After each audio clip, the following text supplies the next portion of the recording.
بسم اللہ الرحمن الرحیم۔ السلام علیکم ورحمۃ اللہ وبرکاتہ۔ ناظرین کرام، برقع خان چنگیز خان کا پوتا اور جوجی خان کا بیٹا تھا۔ برقع خان اپنی پوری قوم کے ساتھ مشرف با اسلام ہو گیا۔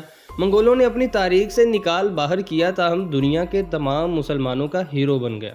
ظالم ہلاکو خان جب مسلمانوں پر ٹوٹ پڑا اور مسلمانوں کا ایک ایک شہر برباد کر کے رکھ دیا، مسلمانوں کے علم کا خزانہ یعنی کہ بغداد ایسا برباد ہوا کہ دریائے دجلہ کا پانی ایک بار انسانی خون سے سرخ اور دوسری مرتبہ کتابوں کی سیاہی سے کالا ہو گیا۔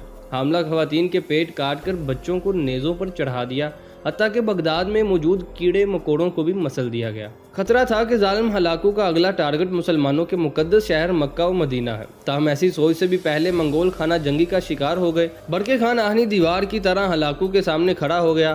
ہلاکو نے 2 مرتبہ برقع خان سے ٹکر لی اور دونوں مرتبہ عبرتناک شکست سے دوچار ہوا۔ ادھر برقع خان کی داد رسی نے مملوکوں میں امید کی ایک نئی لہر جگا دی اور ان کو بتا دیا کہ منگول شکست کھا سکتے ہیں۔ تب سلطان سیف الدین اور بائبورس نے منگولوں کو تاریخ میں پہلی مرتبہ لفظ شکست سے آشنا کیا۔ یکم رجب 660 ہجری کو چنگیز خان کے پوتے برقع خان نے اپنی اور اپنی قوم کے مشرف با اسلام ہونے کا اعلان کرتے ہوئے ایک خط لکھ کر مصر کے سلطان رکن الدین بائبورس کو یہ اطلاع دی، ساتھ ہی یہ بھی بتایا کہ وہ اپنے چچا زاد ہلاکو خان کے خلاف جہاد کے لیے تیار ہے اور اس مقصد کے لیے مصر سے اتحاد کرنا چاہتا ہے۔ سلطان بائبورس نے یہ پیشکش بخوشی قبول کرتے ہوئے آئمہ حرمین شریفین کو برقع خان کے لیے دعاؤں کا حکم لکھ بھیجا۔ تمام شہروں میں بھی فرمان بھیجا گیا کہ جمعہ کے خطبے میں خلیفہ اور سلطان کے بعد برقع خان کے لیے دعا کی جائے۔ برقع خان کی سلطنت کفکاز کے کوہساروں سے بلغاریہ کی حدود تک وسیع تھی۔ شوال 660 ہجری یعنی کہ سپتمبر 1262 عیسوی میں ہلاکو شام اور مصر پر دوبارہ حملے کی تیاری کر رہا تھا کہ ہلاکو خان کی فوج کفکاز کے فلک بوس دوروں سے نمودار ہونے لگی۔ یہ دیکھ کر ہلاکو خان کو شام کی مہم ملتوی کر کے بحیرہ خضر کی طرف فوج بھیجنا پڑی۔ اس لشکر نے دریائے تیرک عبور کر کے برقع خان کی فوج کو وقتی طور پر پسپا کیا، مگر برقع کے بھتیجے نوگائی کے جوابی حملے میں ہلاکو کا لشکر درہم برہم ہو کر پیچھے ہٹتے ہوئے دریائے تیرک تک آ گیا۔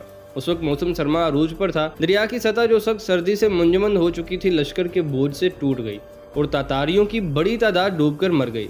ہلاکو خان کا ایک بیٹا بھی مارا گیا اور وہ خود پسپا ہو کر بحیرہ آذربائیجان کے ایک جزیرے میں پناہ لینے پر مجبور ہو گیا۔ اس کے بعد ہلاکو کی اہل خانی اور برقع کی زرعی خیل سلطنتوں میں جڑپوں کا دائرہ کار مشرق تک پھیل گیا۔ ہلاکو نے گرجستان اور آرمینیا کے نصرانی حلیفوں کو ساتھ ملا کر زرعی خیل کی سرحدوں پر حملے شروع کیے۔ جواب میں برقع نے نہ صرف روسیوں کو اپنی فوج میں بھرتی کیا بلکہ وسطی ایشیا تک تسلط حاصل کر لیا۔ سمرقند و بخارا کے مسلمان جوک در جوک اس کی فوج میں شامل ہونے لگے۔ بحیرہ خضر کے جنوب مشرق اور جنوب مغرب میں ان دونوں سلطنتوں کے مابین مسلسل جھڑپیں ہوتی رہیں۔ برقع کی سپاہی ایمان و ایقان سے بھرپور تھے، جبکہ ہلاکو کی فوج کے سامنے خون ریزی کے سوا کوئی ہدف نہ تھا۔ اس کے سپاہی پست ہمت ہو کر منتشر ہونے لگے۔ بہت سے سلطان بائبورس کی تلوار سے خوف زدہ ہو چکے تھے اور بہت سے برقع خان کے قبول اسلام کے بعد توحید کی طرف راغب ہو رہے تھے۔ تاتاری اب 2 واضح جماعتوں میں بٹ گئے تھے، اسلام دشمن اور اسلام دوست۔ اسلام دوست تاتاری خود کو برقع خان کی طرف منسوب کرنے لگے۔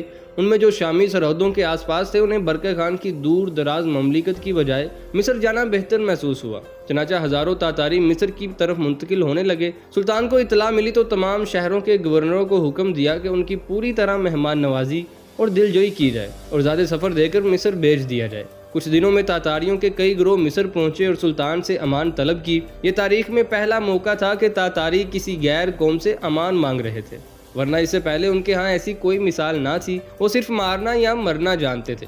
سلطان نے ان کی بہت بڑی ضیافت کی، انعام و اکرام سے نوازا اور رہائشیں بھی دی۔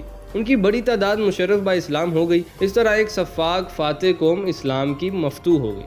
علامہ اقبال نے تاتاری منگولوں کو فتنہ تاتار کا نام دیتے ہوئے اور برقع خان کے مسلمان ہونے پر یہ شعر لکھا تھا: ہے آیا فتنہ تاتار کے افسانے سے، پاسباں مل گئے کعبے کو صنم خانے سے۔ ناظرین اکرام، اللہ نے برقع خان کے ذریعے دین اسلام، سرحد اسلام، حجاز مقدس اور دنیا کے مظلوم مسلمانوں کی مدد فرمائی۔ کس نے سوچا تھا کہ منگول کافر چنگیز خان کا پوتا برقع خان بخارا کے ایک عظیم صوفی بزرگ شیخ سیف الدین کے ہاتھوں مشرف با اسلام ہو کر ہلاکو خان اور منگولوں کے ظلم و بربریت سے پوری دنیا، انسانیت اور مسلمانوں کی حفاظت کرے گا۔ برقع خان اسلام قبول کرنے والا پہلا منگول حکمران تھا۔ اس کی پیدائش 1206 عیسوی میں اور انتقال 1266 عیسوی میں ہوا۔ ناظرین کرام ویڈیو کے بارے میں آپ کیا رائے رکھتے ہیں کمنٹ سیکشن میں ضرور بتائیے گا اور چینل کو سبسکرائب کرنا مت بھولیں۔